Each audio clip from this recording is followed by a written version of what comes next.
Good evening. You're listening to the Xtreme Movie Show. I'm your host, Rob, broadcasting to you in the Xtreme Studios just west of Orlando, Florida. From the Pine Hills Palace, I've got the young 20-something Professor Pixel with me tonight so we can continue our Adventures of Sherlock Holmes television review series, Season 1, Episode 4 of the 1984 Granada show, starring Jeremy Brett, a solitary cyclist. And Pixel, getting a couple episodes in, we're starting to get the flow of what's going on. Solitary cyclist. I think a lot can be said in a title. One of the things I wanted to point out here is some episodes feel like, okay, solid, not too great, not too bad, just sort of foundational, if you were. Then I imagine we'll probably veer off a little bit into some of the different types of ways we can look at a show. But a solitary cyclist, I like this. You got a cyclist, which means you're by yourself. It means freedom. You're solitary, which means by yourself. And what do we get? An absolute shot that I think is one of the best so far of the series going into it. It's a woman dressed up, riding the bicycle on a rocky dirt path all by herself out in the English countryside going somewhere.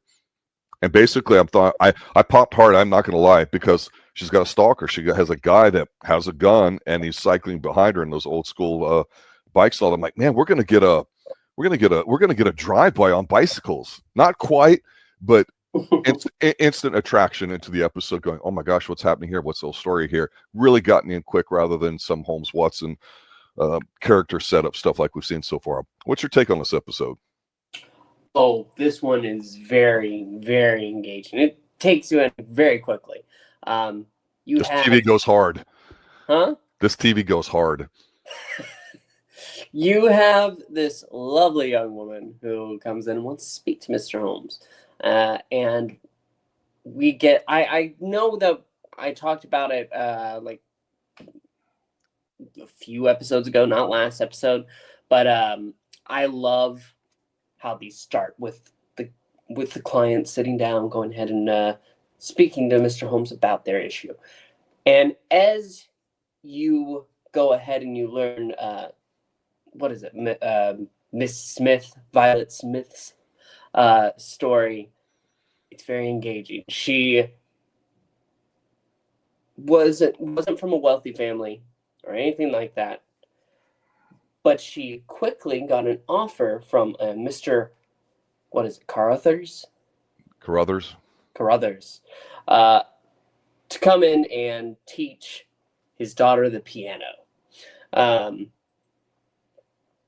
That is what she does. What does he offer? Like £100 a year? It was a solid working wage for a musician of a young lady's age. Yes. Double the rate, as Sherlock points out. But there's also this crass gentleman, Mr. Woodley, that's on the estate, and he wants to have his way with her. This guy's a creep. He's absolutely a creep. He's a piece of shit. He sucks. Nobody likes him or his red hair, or his mustache. He's got that rapey vibe all over him. Absolutely. Miss Smith, being a strong-headed young woman, is able to push him away when they're stuck alone a moment. And Carruthers comes in, and it gives you the story of how Woodley basically got kicked off the estate.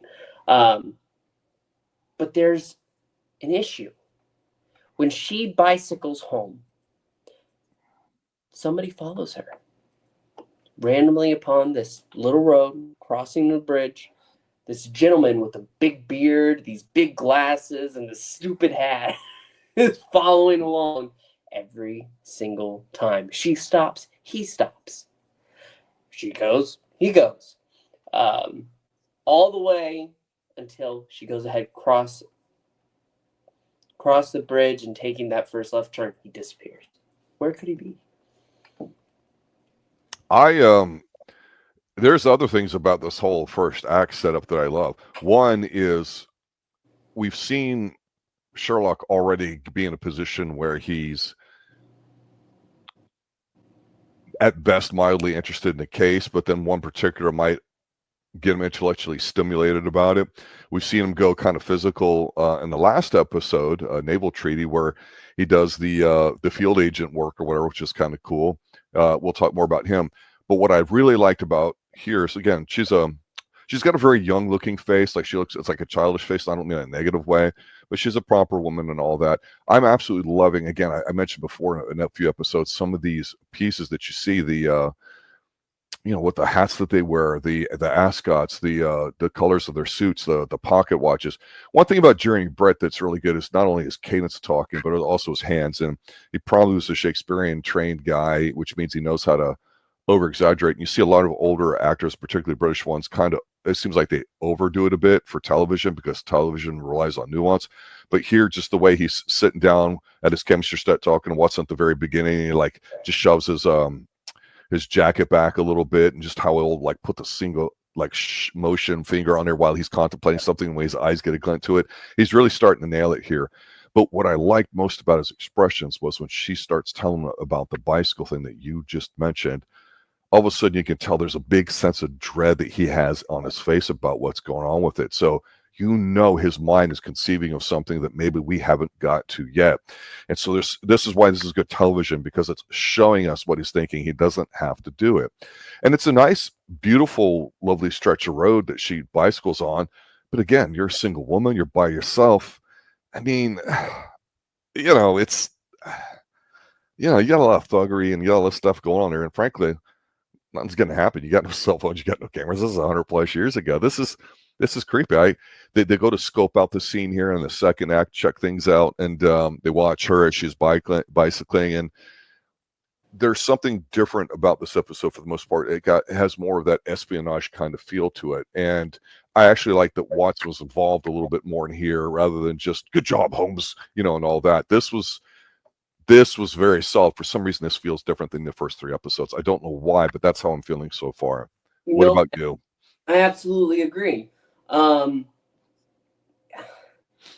wish I could go ahead and describe it, because you're right. I do feel that dread that you can see clear on Sherlock's face when he hears, "Please help me, Mr. Holmes. I'm being followed."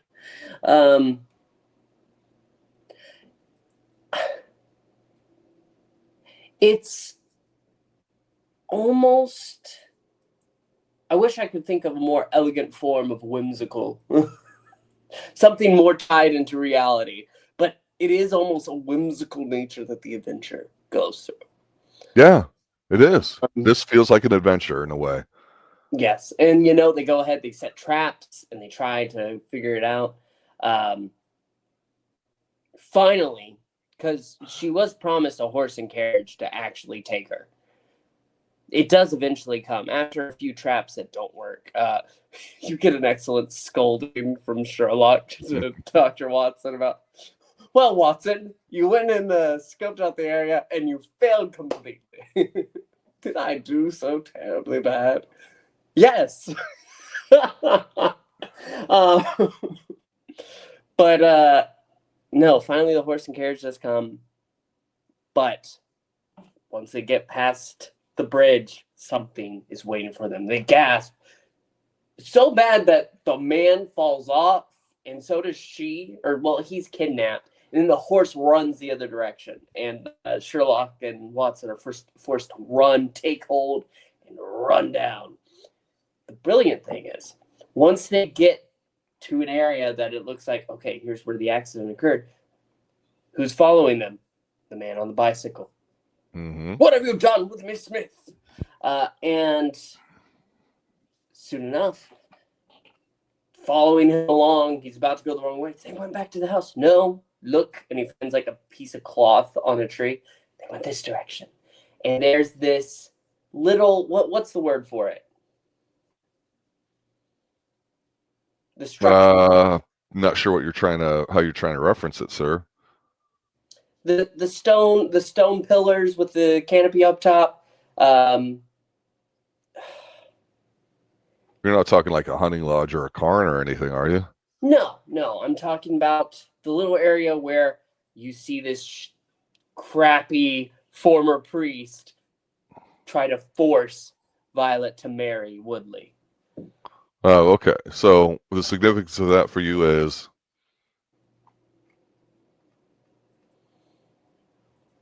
What? I said that's significant to you because. No, I just wanted to know if you knew the word for it.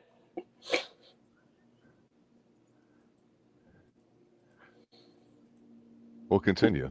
Yeah. Yeah, no. It seems that by the power vested in me, I pronounce you man and wife.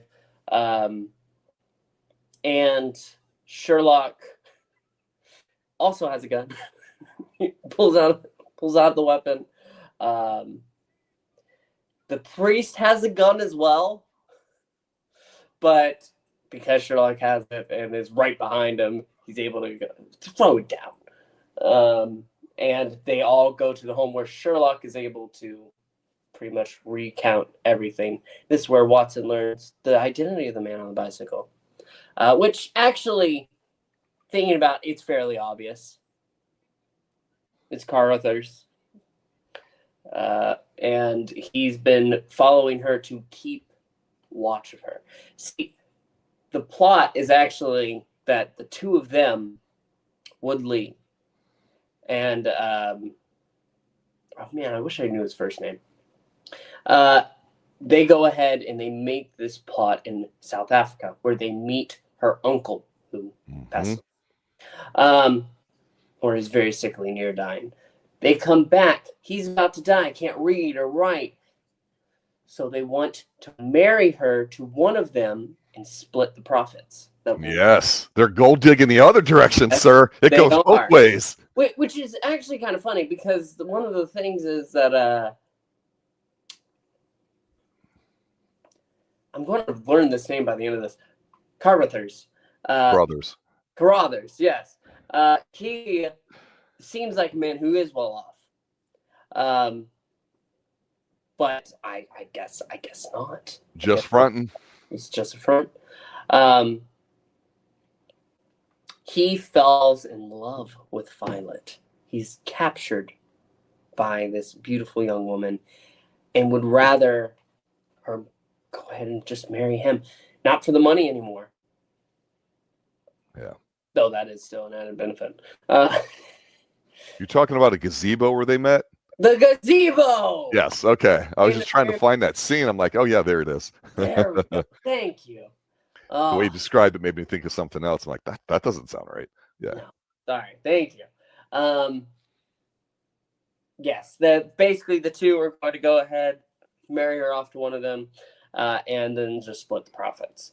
The problem was that Carruthers fell in love with Violet, and so threw Woodley out, saying that he wasn't going to go along with this anymore. And Violet, she's already engaged to somebody we don't even get to meet. He's not actually a part of the story. But Sherlock wonders one more thing. How did they decide that Woodley would be the one to marry Violet? And you get to see him cry as he's admitting his great shame.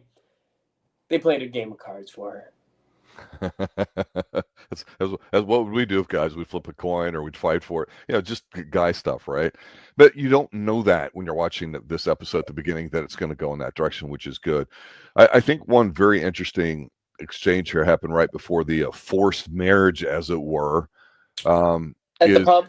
At the pub. So Sherlock goes to the pub. He's extracting information from the innkeeper and all that. And so, is there such a thing as a fair fight? I mean, I'll just leave that question to linger in the air because the boxing, the old Marcus de Queensberry, whatever the hell that expression is, rules or whatever, it's kind of funny. And yes, this is television. Yes, this isn't supposed to be an action thing or like that. But the one scummy guy who's in there that we saw earlier comes in, and after Sherlock gets his information, which fills in some of the blanks, they get into a little tit for tat here where the guy's like, "You're not welcome here." Da, da, da. And so he throws these absurd-looking punches and all that, but he's like, "A gentleman always uses his left for a jab." And I'm like, because if you're going to fight, I will just say this. No matter what your opinions are of war, violence, and all that too, what I think here is infused a little bit in the British sense of Sherlock Holmes is the fact that the British culture at the time was the dominant one around the world, whether you think it's imperialistic or not. but people, once they went from, middle-aged weapons and all that, the crossbow in particular, to explosive ones when gunpowder made it from China over and we started having guns and all that, there's still this thing about using your weapons to show that you're a specific class because you'd have resources put into you. So you would keep your saber in addition to your pistol. You would learn how to fight with a sword, but only certain people of certain stations could do that. So even with boxing and fighting, there was a right way to do it that showed that you were properly trained in the etiquette of fighting, or whatever you want to call it. And some people might refer to that as martial arts or whatever, but it's interesting here because you look at the fight and like, oh, this is absurd, whatever. But no, this is what Sherlock is. He knows a little bit of boxing, knows a little bit of judo, which we saw in the last episode, right? Some nice choppy chops and all that. So we get to see him get physical in here after he gets some information. Everybody's kind of like applauding him, and it's kind of ludicrous, but I liked it. But you know what? For an episode that's got like a lot of dread and honestly like rapey vibes and forced marriage and all that, it was kind of like a bright spot for you to kind of like pop a little bit, because otherwise this probably, out of these 4 episodes, was probably the most emotionally overwhelming hour when you consider what the woman's almost forced into doing, and the fact that the bad guys, like I say, are doing the old gentleman's wager of, hey, which one's going to get her and what for, and we'll do it this way. You just don't see it. You think it's something really weird, especially like I said, when the cyclist is just following her at the beginning. Such a great way to do it.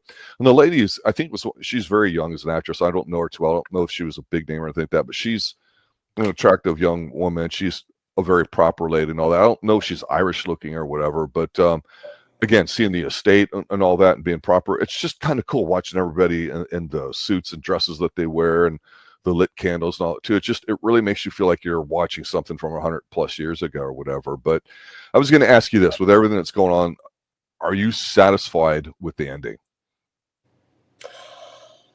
Yeah. Well, okay. What basically happens is, and actually, we do get to go ahead and touch upon the end scene here. Watson comes in, and Sherlock is closing a drawer where he has a syringe, and you can hear Watson saying, Sherlock. And quickly he tries to move past that. But they go ahead and Watson is going to read the sentencing when Sherlock says, "Let me guess. What is it, like a year for Woodley, 6 months for the priest, it's years. Sorry, 19 years for Woodley, something for the priest, and then like 6 months for Carruthers, thanks to his account of the situation." Yeah. And Watson's like, "How did you know that?" "Well, it's simple. It's simple, dear Watson. I picked up the early edition." Yeah, the kind of fuckery with each other and all that, which is a nice little light-hearted way to blow off some steam and some bonding. We see there at the end him mixing a little chemical stuff together when at the beginning of the episode he did. So that's what that circle thing that comes around or whatever. Chemistry is, some people think it was a German thing, although different things going around the world. So there's just a lot of advances in science, and even though physics was a thing, it was a little bit more abstract. A lot of it does come from chemistry as a foundation. I think it's kind of interesting. So it's a little yucky with them sticking their heads out the window, as this thing kind of goes wrong and all that. But he was an amateur chemist at the time too, because it might be something that comes up in some of these episodes. And remember, the whole field of being a detective at the time is fairly new, right? He's learning how to do things on his own. It's more of a intellectual pursuit that he has the time and ability to do it because of his keen intellect, right? So until we get into a few more seasons, some other things with it, I don't know that we'll see those play out. But overall, I think it's a great episode. I don't know if it's my favorite of the 4 so far, but you could argue that it's probably the best. It's just hitting on all cylinders. I'm trying to see where it misfires, and the only place I could think it would be is maybe if you just don't like the fact that it's a story that you don't see coming until the end of it. But that's kind of the point. You don't know her background so much. You see it unfold and all that, but you're caught up in why things are happening, and you have to catch up to it. So I had no issues with it at all. I thought it typifies everything about these two guys, and I just feel like maybe a couple episodes in, they just seemed a lot more comfortable with each other. Very, very solid, very good episode. Probably on the short list of this first season of what would stand out to me so far. I'll go ahead and make that claim. I think this is my favorite that we've had thus far. It's that good. I easily can enrapture you. And I look forward to the next one. Yeah. Solid stuff here. They're going on a TV series from 1984. They would have other seasons, I think 88 or 89, 91, 92, 93, 94, around there, 3 or 4 seasons. I do know that at one point, Sir Arthur Conan Doyle killed off Sherlock because it's like, you kill the thing that you love. And then I guess he was so drugged up, boozed up, he's like, shit, I got to bring him back. So I know that that's a thing for some people, but who cares, right? It's enjoyable. It's good TV, and that's what we want. Looks like it's just professionally produced. It's just a gem to watch. There's so many versions of Sherlock Holmes out there, and I know probably some more modern ones are what most people might be into, but I mean, I'm sure we'll cover more here, Pixel, here on the Xtreme Movie Show, and especially on Xtreme TV as the years go by. So I'm looking forward to that as well. Ladies and gentlemen, I want to say thank you for watching and listening. It's been a pretty popular stream so far for us. We really appreciate you reaching out to everybody, letting us know that we exist. If you have a particular television show or movie that you'd like us to do it, check out our poll that we have weekly that you decide what we're going to cover, and also any suggestions for the future and all that. If you go back and look at some of the playlists, you'll see some of the ideas of things we've had: Dark Shadows, Haven, a bunch of other things too. So we like to throw in TV in addition to some movies because that's what we do here on Xtreme Movie Show. Good night now. This was a Sir Arthur